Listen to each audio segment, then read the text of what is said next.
दोस्तों, आज की वीडियो की शुरुआत एक कहानी से करता हूँ।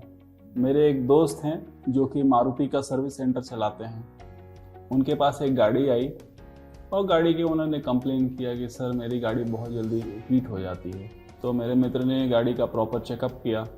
चेकअप करने के बाद उनका ये कंक्लूजन था कि गाड़ी का जो है कूलेंट मोटर जो है वो ख़राब था। उस मोटर को रिपेयरिंग करने के लिए उन्होंने जो भी एस्टिमेट दिया 15-20 हज़ार रुपये का, कस्टमर को उन्होंने ये एस्टिमेट बता दिया। और उस एस्टिमेट को सुनने के बाद कस्टमर को ऐसा लगा कि ये तो भाई बहुत ही महंगा है। तो कस्टमर वहाँ से निकला उनके सर्विस सेंटर से, एक स्ट्रीट साइड मैकेनिक के घर पे पहुँचा। स्ट्रीट साइड मैकेनिक ने बोला कि ठीक है, मैं इसकी रिपेयरिंग कर दूंगा और मुझे 500 रुपये दे देना। कहाँ 25,000, कहाँ 500 रुपये। ऑफकोर्स कस्टमर गया स्ट्रीट साइड मैकेनिक के पास, गाड़ी के हीटिंग का जो प्रॉब्लम था वो सॉल्व हो गया। गाड़ी जब वहाँ से निकली तो थोड़ी देर के बाद देखा कि हीटिंग का जो इंडिकेटर में एक्सेस हीट दिखा रहा था, मतलब गाड़ी बहुत गर्म हो रही है, वो इंडिकेटर आना बंद हो गया। कस्टमर ने सोचा कि शायद अब उनकी समस्या का समाधान हो चुका है। थोड़ी दूर जाने के बाद गाड़ी में से, इंजन कंपार्टमेंट में से धुआं निकलना शुरू हो गया। गाड़ी ओवर हीट हो करके और थोड़ी देर के बाद उनकी गाड़ी जल गई। ये कहानी बताना इसीलिए आवश्यक है, इस कहानी के पीछे का कारण समझते हैं। जब वो गाड़ी मारुति के ऑथराइज सर्विस सेंटर में गई, मेरे दोस्त ने उसका एनालिसिस किया और उसका ये निष्कर्ष था कि गाड़ी का जो है कूलेंट पंप खराब है। इसीलिए कूलेंट पंप को रिप्लेस करने का खर्चा 30 से 25 हज़ार रुपये जो भी था वो उन्होंने कस्टमर को बताया। कस्टमर को ये पसंद नहीं आया। कस्टमर वहाँ से निकल करके स्ट्रीट साइड मैकेनिक के पास गया। स्ट्रीट साइड मैकेनिक ने वही काम 500 रुपये में किया। मतलब विजुअली वो ऐसा दिख रहा था कि काम वही है, लेकिन मैकेनिक ने क्या किया कि जो थर्मोस्टेट के इंडिकेटर का, जो कि गाड़ी के इंडिकेटर पे टेम्परेचर बताता है, उसका वायर डिस्कनेक्ट कर दिया। 500 रुपये चार्ज कर लिए। कस्टमर को लगा भाई जो पहले हीटिंग दिखाता था अब तो वो हीटिंग दिखा नहीं रहा, तो मेरी गाड़ी की समस्या समाप्त हो गई। लेकिन एज ए रिजल्ट गाड़ी जल गई और एक्सेस हीटिंग के कारण 25,000 जो लगने थे, 25,000 की जगह उनकी पूरी गाड़ी चली गई। क्या आप भी उन लोगों में से एक हैं जिनके लिए सस्ता सस्ता सस्ता और सस्ती चीज़ बहुत मैटर करती है? तो आज का ये वीडियो आपके लिए ही बना है। दोस्तों, मेरा नाम राजीव रॉय है। मैं Agri Plastic India Private Limited का फाउंडर और मैनेजिंग डायरेक्टर हूँ। मेरा ये छोटा सा प्रयास है कि वीडियोस के माध्यम से आपको मैं एजुकेट कर सकूं, जिससे कि आप जो भी अपने प्रोजेक्ट या प्रोडक्ट को लगाना चाहे सही परचेज डिसीजन ले सकें। जब भी आप किसी चीज़ को खरीदने के लिए जाएं या आपको किसी चीज़ की ज़रूरत हो, तो इस फ्रेमवर्क के बाद नीचे जो मैं फ्रेमवर्क बताने वाला हूँ आगे इस वीडियो में, उस फ्रेमवर्क के बेसिस पे आप उस प्रोडक्ट को एनालाइज करें। अगर आपके एनालिसिस के अंदर ये प्रोडक्ट फिट बैठता है, इन पैरामीटर्स के अंदर फिट बैठता है, तभी आप उस कंपनी और उस प्रोडक्ट को, तभी उसकी खरीदारी करें। सबसे पहले आप अपने नीड को असर्टेन करें कि आपको ज़रूरत क्या है, किस चीज़ की ज़रूरत है। कई बार हमें पता नहीं होता है, हम इसलिए खरीदते हैं क्योंकि वो सस्ता मिल रहा है।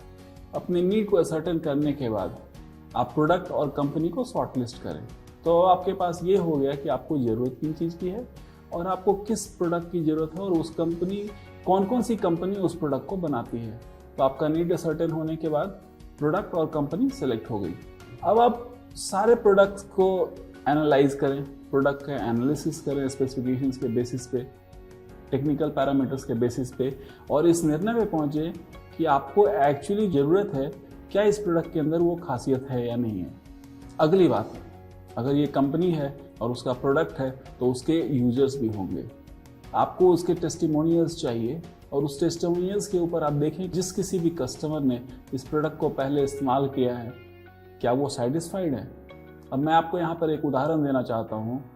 दिल्ली के अंदर एक कस्टमर के पास गिनेगार पॉलीसैक का एक प्रोडक्ट है जिसको एल्यूमिनेट बोलते हैं। एल्यूमिनेट जो है वो एक तरह का शेड नेट है जो कि गर्मी में पौधों को ठंडा रखता है और जाड़े के दिनों में ग्रीन हाउस के अंदर का तापमान को बढ़ा के रखता है। नॉर्मल शेड नेट की अगर आप तुलना करेंगे तो शायद 21 रुपये में वो शेड नेट मिल जाएगा। एल्यूमिनेट की कीमत उससे शायद कई गुना ज़्यादा है। तो एक एग्जाम्पल देता हूँ कि अगर आप नॉर्मल शेड नेट 21 रुपये का है और उसकी ज़िंदगी 3 साल है, तो उसके पर ईयर की कॉस्ट हो गई 7 रुपये। एल्यूमिनेट अगर उससे ज़्यादा महंगा है, समझिए 4 गुना महंगा है और 84 या 85 रुपये भी स्क्वायर मीटर होता है, तो उसकी ज़िंदगी कितनी? 3 साल गुने 5 गुना 15 साल।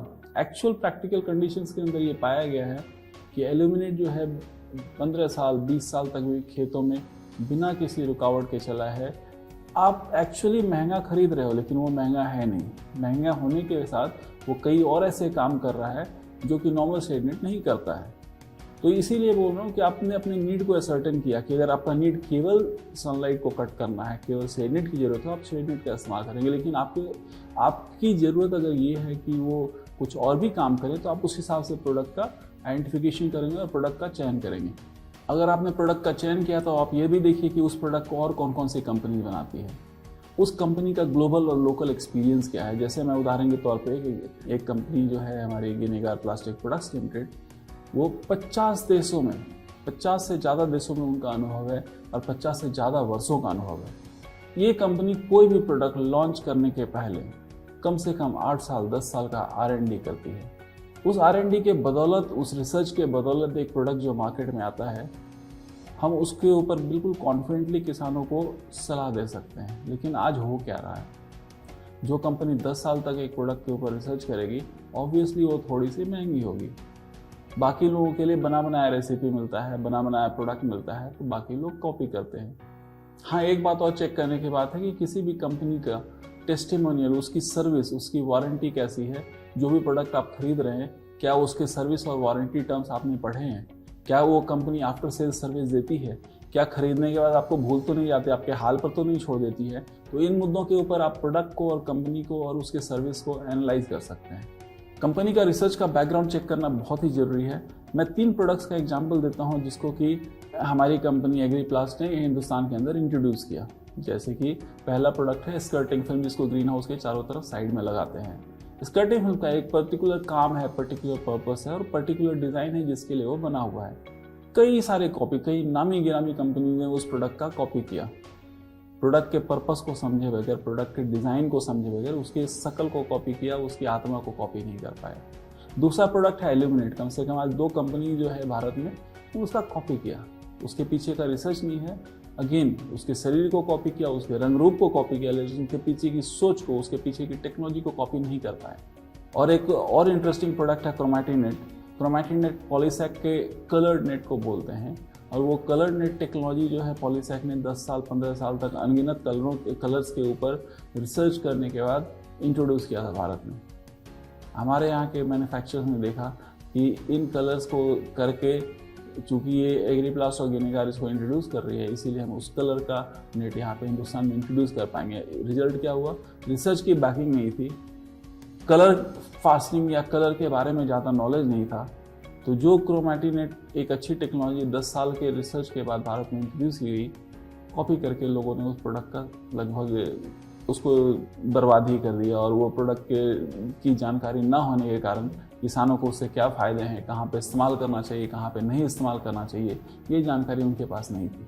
तो कंपनी का जो है research, R&D, after sales service, local support, global experience, dealers network, बेचने के बाद की सर्विस जिसको आफ्टर सेल्स सर्विस करते हैं, ये है कि नहीं, इन पैरामीटर्स पे आप प्रोडक्ट का चयन करें और प्रोडक्ट और कंपनी का डिसीजन लें। आखिर में मैं आपके सोचने के लिए आपको एक थॉट का पॉइंट देकर जाता हूँ। आप या आपके परिवार के कोई सदस्य, पहले तो मैं उनके अच्छे स्वास्थ्य की शुभकामना करता हूँ, लेकिन फिर भी कभी ना कभी बीमार तो पड़ते होंगे। जब आप बीमार पड़ते हैं तो आप क्या करते हैं? कौन से हॉस्पिटल में जाते हैं? ऑब्वियसली सोचने वाली बात है कि आपके इलाके का जो सबसे अच्छा हॉस्पिटल होगा, आप वहाँ पे ले जाते होंगे अपने परिवार के, अपने नियर और डियर को। आप किस डॉक्टर को मिलते हैं, किस डॉक्टर से उसको दिखाते हैं, उस सब्जेक्ट का, उस बीमारी का जो सबसे बड़ा एक्सपर्ट होगा, शायद आप उसी के पास जाते होंगे।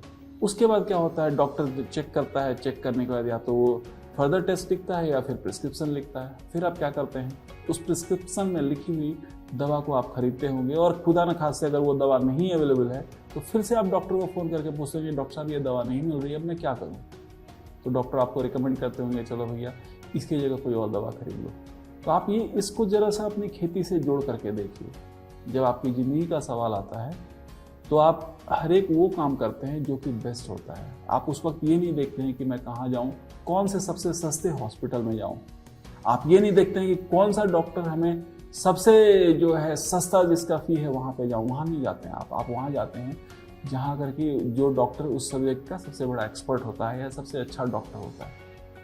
डॉक्टर जब दवा लिखता है तो आप मार्केट में या दवा की दुकान में नहीं बोलते भैया ये वाली दवा सबसे जो सस्ती दवा है वो वाली दे दो। आप वहाँ पे क्या करते हैं, जो दवा आपको लिखी जाती है आप वो दवा खरीदते हैं। अपनी खेती में भी इसी एनालिसिस को अप्लाई कीजिए। प्रोडक्ट को चुनिए, आपके लिए कौन सा प्रोडक्ट सबसे सस्ता नहीं है, सबसे सही क्या है, आपकी ज़रूरत क्या है।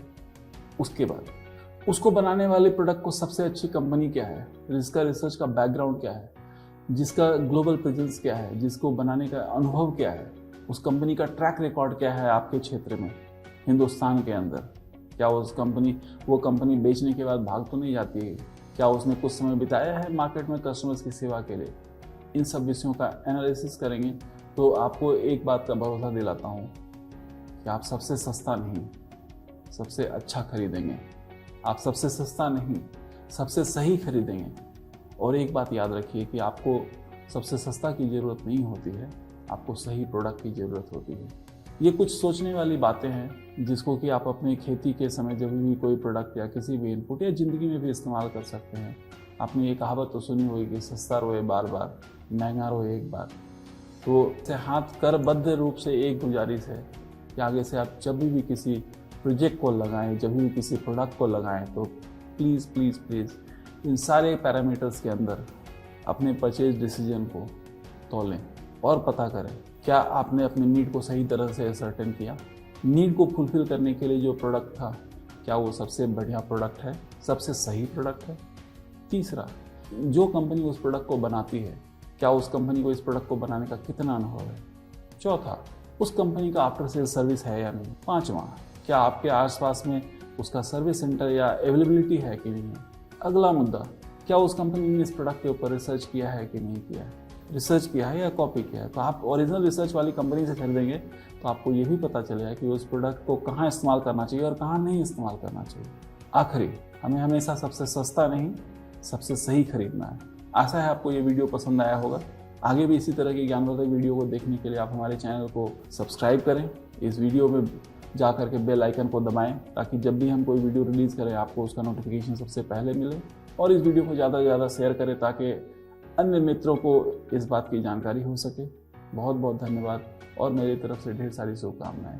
नमस्कार। For more information, call us on 8141446666 or WhatsApp on 9739618730. Follow us on Facebook, Instagram, Twitter, and subscribe to our YouTube channel, AgriPlus Tech India Private Limited, Hosur.